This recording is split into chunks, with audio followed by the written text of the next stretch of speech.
Okay. Well, let them in first, and then start recording. Oh, it's already started.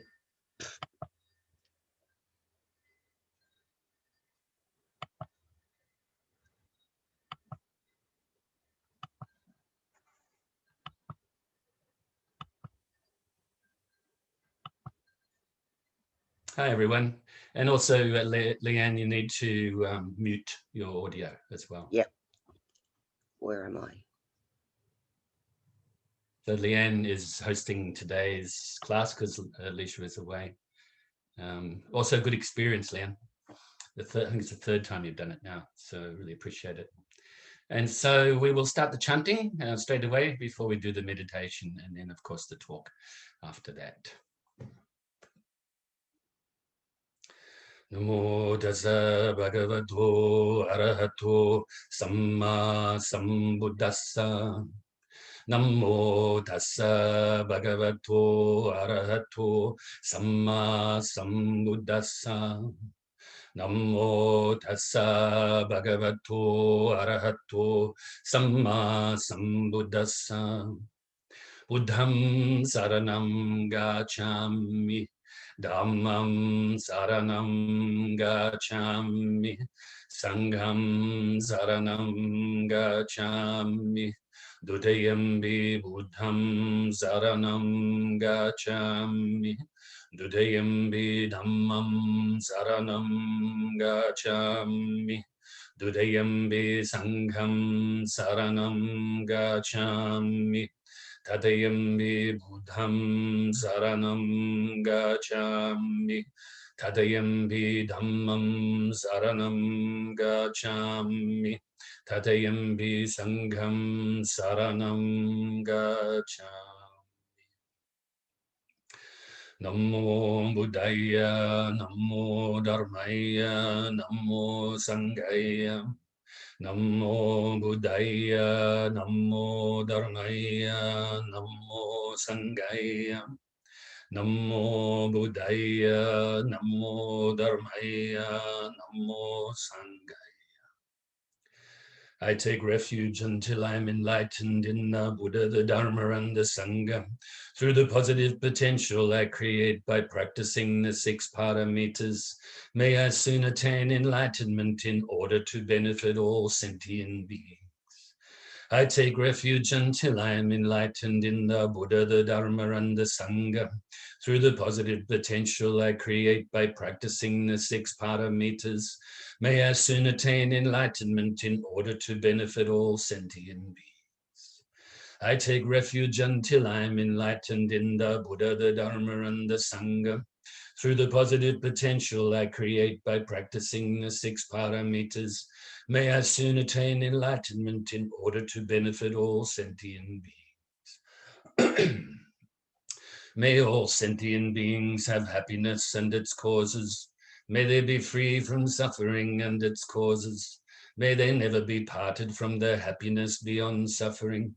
May they abide in equanimity, free of bias, attachment to the near, and aversion from the far. I shall cause this. Great compassionate Buddha, please inspire me to be able to do so. Reverently, I prostrate with my body, speech, and mind, and present clouds of every types of offerings, actual and mentally transformed. I confess all of my negative actions accumulated since beginningless time, and rejoice in all the virtues of all holy and ordinary beings. Please remain until cyclic existence ends, and turn the wheel of Dharma for all sentient beings. I dedicate the virtues of myself and others to the great enlightenment. However innumerable all sentient beings are, I vow to save them all. However inexhaustible my delusions are, I vow to extinguish them all. However immeasurable the Dharma teachings are, I vow to master them all. However endless the Buddha's way is, I vow to follow it completely. Om Mani Padme Hum. Om Mani Padme Hum. Om Mani Padme Hum. Tayatam Gate Gate Paragate Parasam Gate Bodhi Suha. Tayadam gate gate parasamgate bodhi soha. Tayadam gate gate parasamgate bodhi soha. So now feel happy.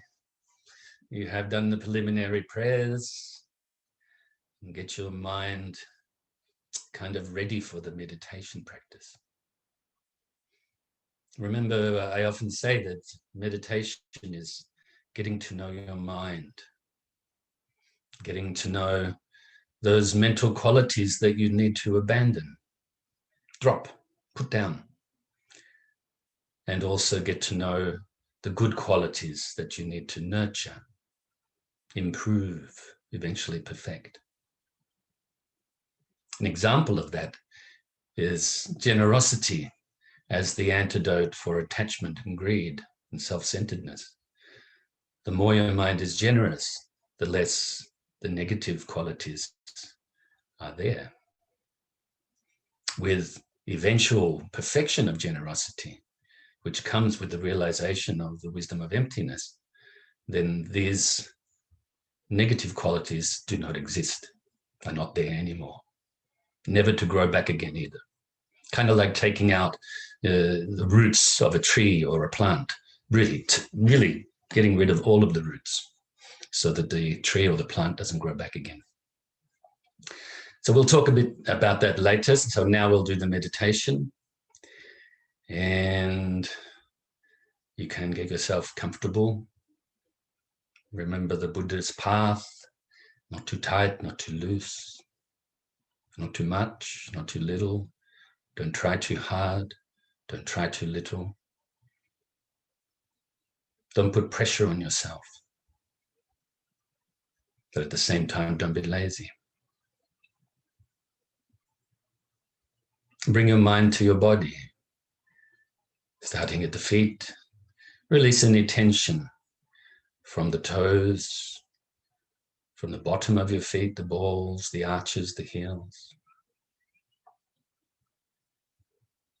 From the top of the feet and around your ankles and Achilles tendons.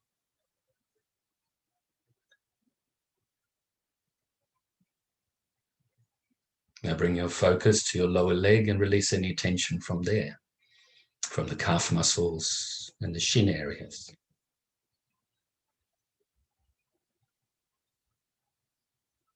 From your knees, front, sides, and back of your knees. And from your upper leg, the quad muscles at the back, at the front, and the hamstrings at the back. And also down the sides of your legs as well.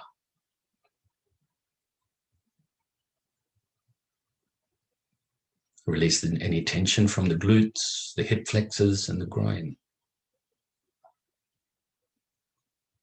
And your lower stomach, on and just above your hips and your lower back.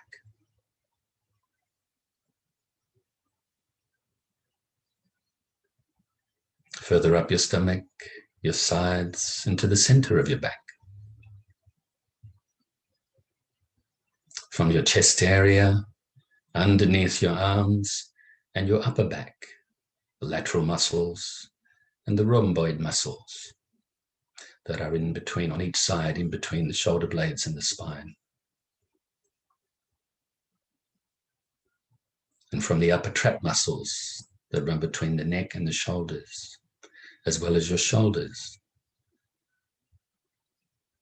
Your upper arm, biceps and triceps, elbows, forearms, wrists, hands, fingers and thumbs. Now bring your focus up to your neck and release any tension from your neck, front, sides and back of your neck. And up the back of your head and the sides of your head, around your ears and temples.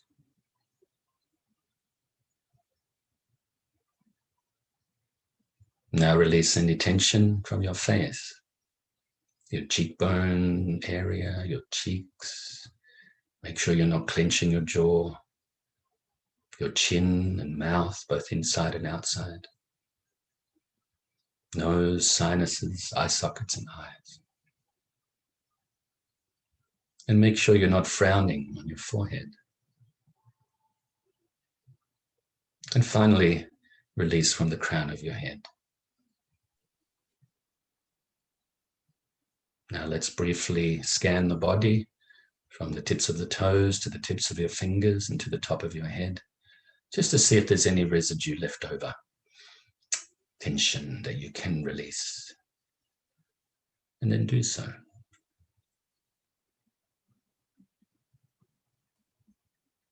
Now gently bring your focus, your mind to your breath, the feeling of your breath as you breathe in and out. Tip of your nose. And then we breathe in through the tip of the nose. The air passes your throat. It's quite cool as you breathe in. And then when it enters the lungs, they expand. As you breathe out, they compress. And the air passes your throat on the way out your nose. It's quite warm after being inside the body. So breathing in and breathing out. That's all you have to do now. Nothing else to do. I think it's fantastic. I think we work so hard at many things in our life, all the worldly things, to find some peace, when actually it's with us all the time. It's just obscured by our busy mind and sometimes lazy mind, by our mental afflictions. Kind of like the sun. We think the sun goes down at nighttime. I think it comes up in the morning, but actually it's just due to the rotation of the earth. The sun is always there. And likewise, the peaceful mind is always there.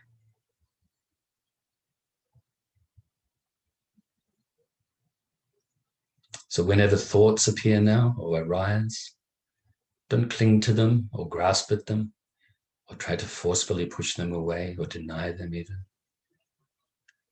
Just let them come and go naturally by refocusing on your breath.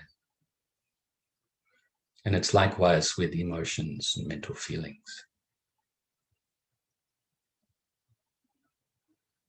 And also, if your mind becomes dull, wake it up by refocusing on your breath more brightly. As I mention every week, this way, refocusing on your breath is the antidote for both the agitated and distracted mind, the busy mind, as well as the dull and sleepy mind. So now we'll practice like this in silence for a few minutes.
So now you can feel very happy with yourself for engaging in the practice, having good intentions, good purpose, having these marvelous methods taught by the Buddha and passed down through the ages.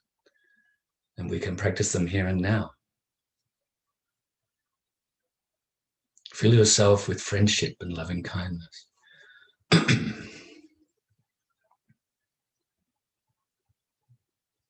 Really appreciate yourself and your efforts.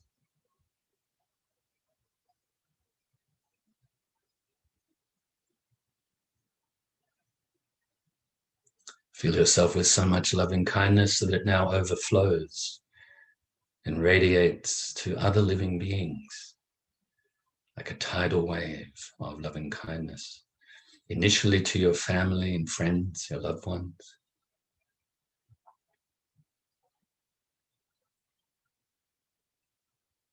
and also to strangers, those people that you only know a little bit or not at all. And also to those you find difficult, maybe even regard as enemies. May all of these people have happiness and the causes of happiness. May they be free from suffering and the causes of suffering. And may they be peaceful, compassionate, and wise.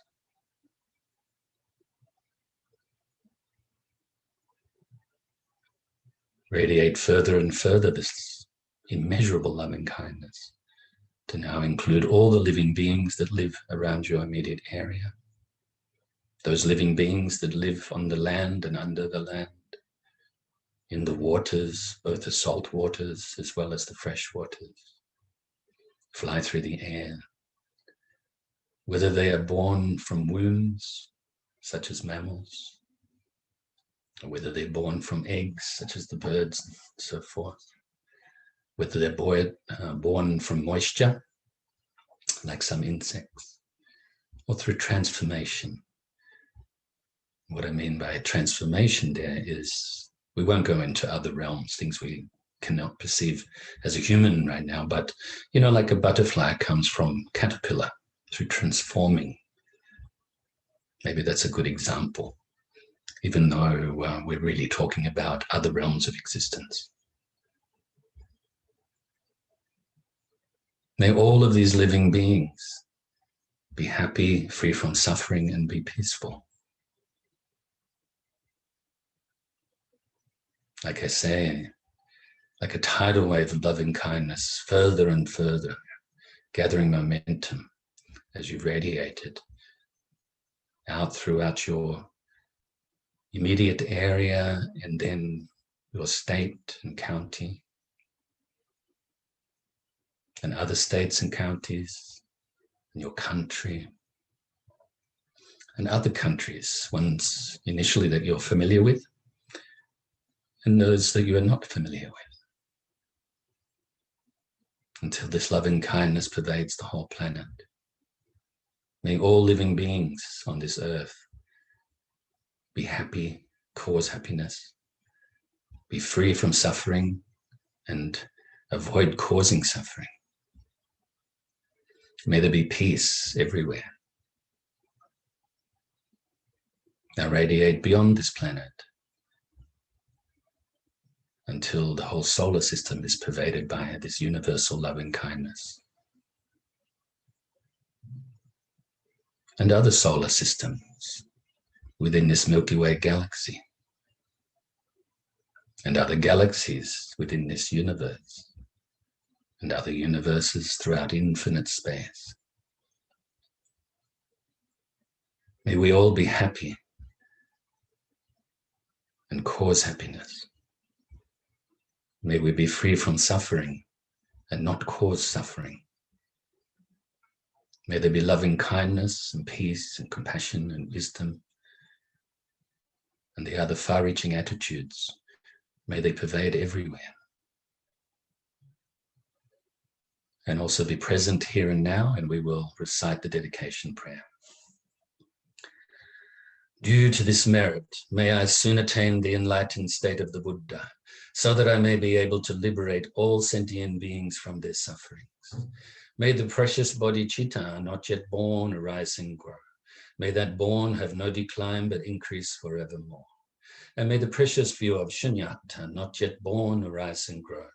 May that born have no decline but increase forevermore. So we are talking about the mind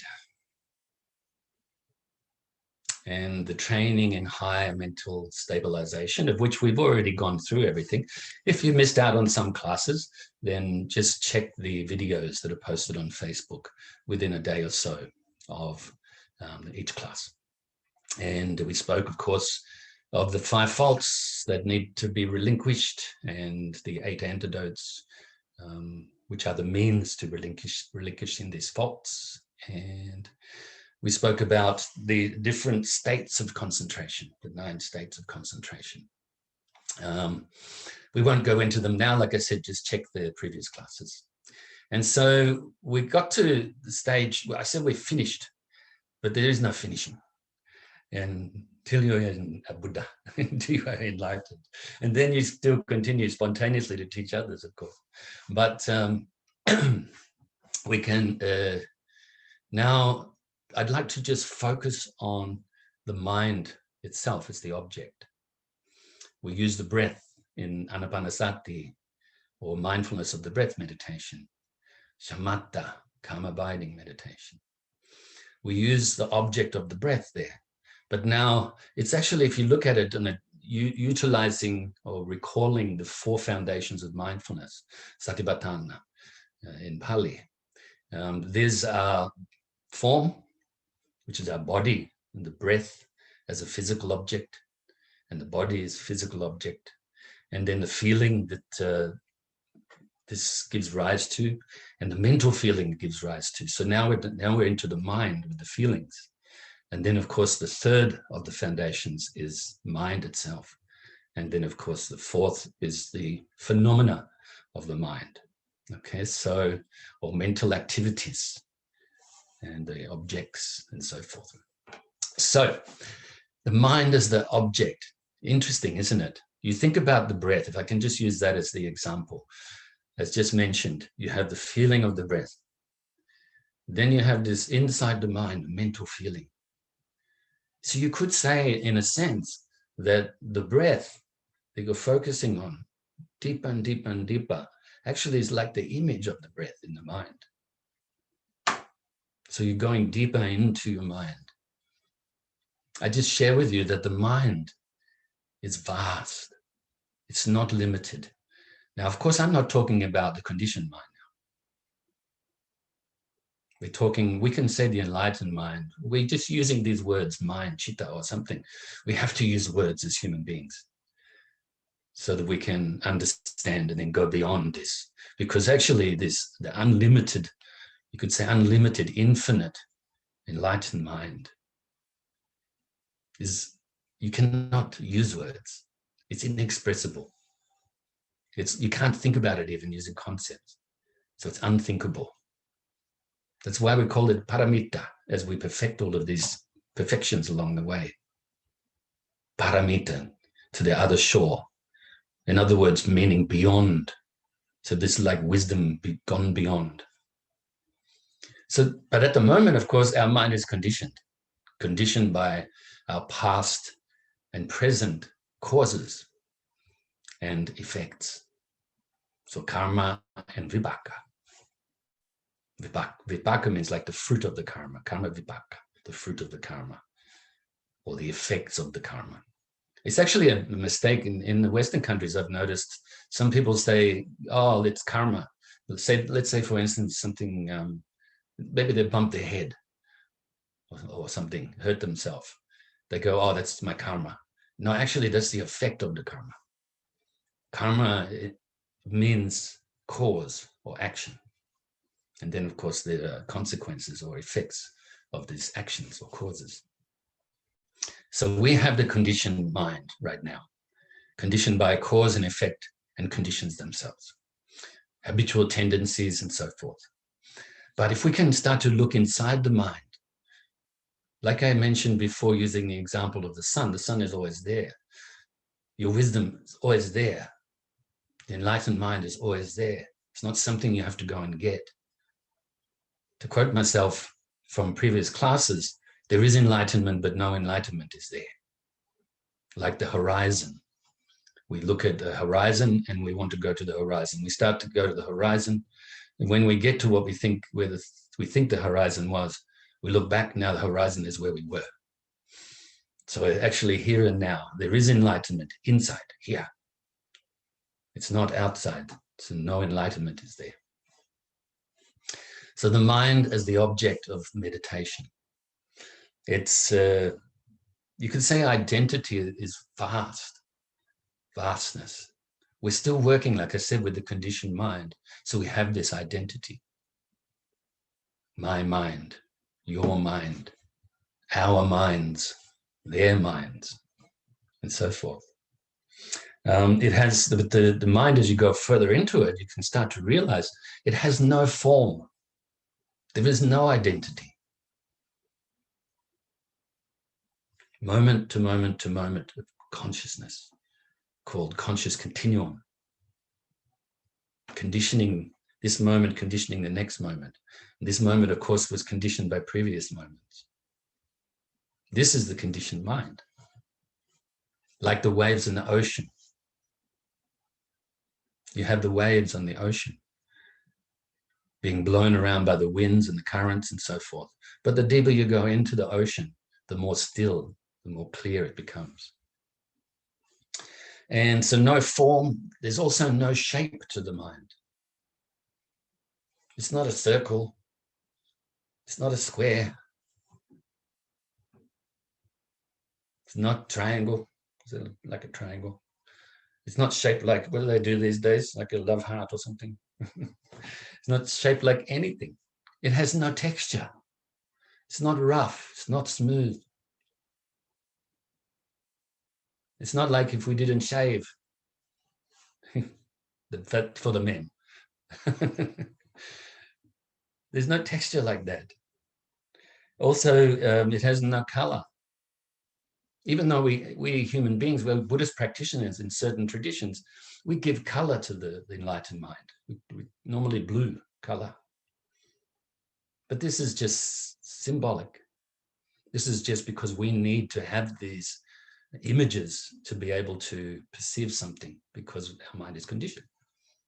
But there's no color. It's not blue. It's not red. It's not green. And you also can say it's not no color. So you can't say that it's free from form, or you can't say that it's just no form.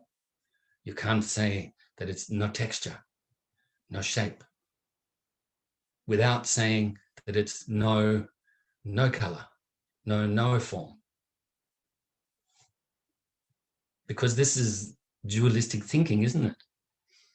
If we think, oh, it doesn't exist, then this is bringing into play existence. Doesn't exist, does exist. But we're looking to go beyond this, to develop, realize the wisdom gone beyond. And what else can I say? So there's no limit at all. And I would like to give the example of the sky. And some of you are very familiar with me giving this example. You can actually just think about the sky right now. In fact, that's all you can do because we're on the computer. But if you do utilize this type of meditation, this type of contemplative meditation, maybe you can go outside and look up at the sky. Maybe lie on your back and look at the sky. Try to look for the form. The sky looks blue, doesn't it? When there's no clouds, or it has clouds. They're moving, you know. Sometimes gray, sometimes white clouds, sometimes, like I said, blue. But is the sky really blue? It looks like a dome, you know, like some people in different parts of the world at different times thought it was hard. It was like a dome. But actually, there's no limit to the sky. It looks like it has color. It looks like it has texture. maybe it looks smooth, or if there's storms, thunderstorms, maybe it looks really hard and harsh. But this is just passing phenomena, conditioned phenomena. So when we look at that sky, we can realize there's no color, no form, no texture, no shape. Just like the mind. The deeper you go into this mind. Do you own the sky? If you own the sky, do you own the whole sky? Or part of the sky? We think we own our mind even. And even the Buddha said, he said, the only thing you own is your karma. But knowing that karma and vipaka, or the cause and the effect, are dependent upon each other, then you can realize that you can free yourself from this cycle. This cycle that you can call the law of karma, or you can call samsara. Moment to moment to moment to moment. Each moment doesn't exist by itself. Each moment of the sky does not exist by itself. I just share with you that this idea of focusing on something like the sky to understand its limitless nature, its empty nature, interdependent nature, comes from the Nyingma Tibetan tradition. It's called it's the type of meditation that you practice in the Dzogchen. Maybe you've heard of this, the Dzogchen tradition, where you utilize things that are natural environment to contemplate them. And really what you're doing is contemplating your mind. There's no limit to your mind. So that's the first thing I wanted to talk about today. So that's if you choose to look to go deeper with your meditation, or maybe some variety, that's fine, right? It's good to be familiar and do the same ones all the time. Breath meditation, very important. But also maybe you can challenge yourself, utilizing your ability to investigate and analyze, to practice what we call vipassana, or these other techniques that they all fit into the Buddhist teachings. Maybe you can utilize that. So I wanted to mention that today. Just check your mind. And sometimes even if we don't like what we find in our mind, maybe we think, oh, hang on, I'm really greedy. Or I have the tendency to get angry. I hate some things, even some people. Actually use humor.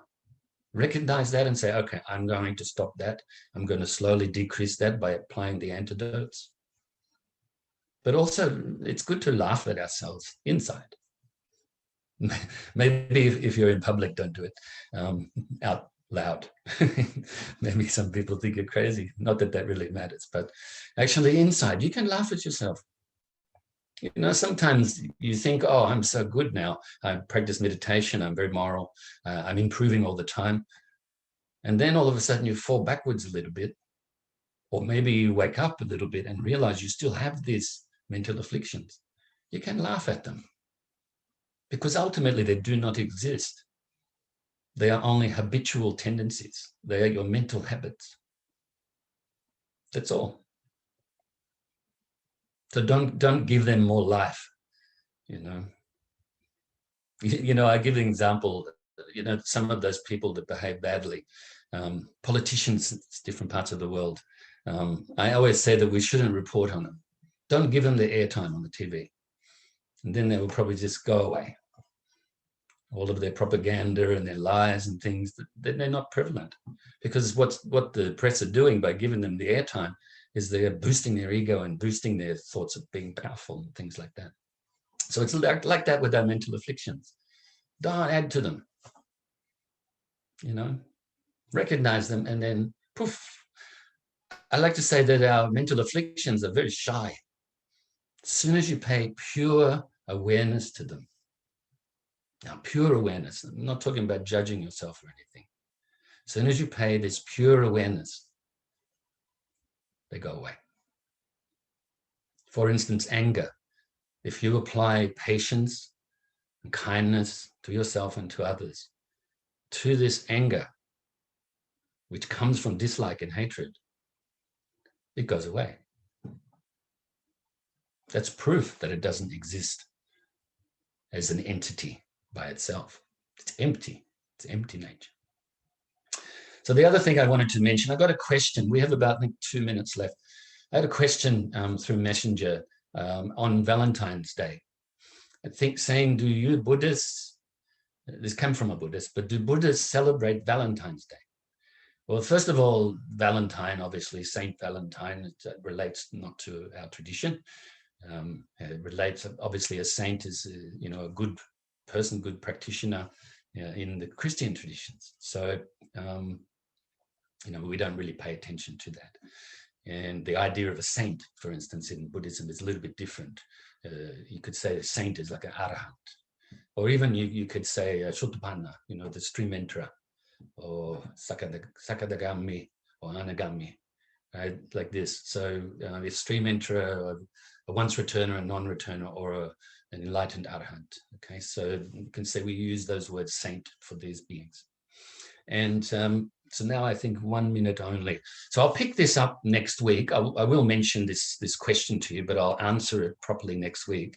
And also we'll start the new subject, looking in the mind again. So the 18 dhatus, 18 realms of consciousness, which includes the senses, the sense objects, and then the 6 senses, and then also the 5 skandhas that we'll talk about. But the question was, what is love? That was the main question. So maybe you can contemplate that. There's 4 types of love, which I won't mention to you right now.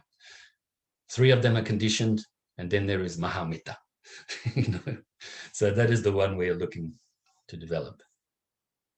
So practice well, be safe, be aware, be mindful, be conscientious.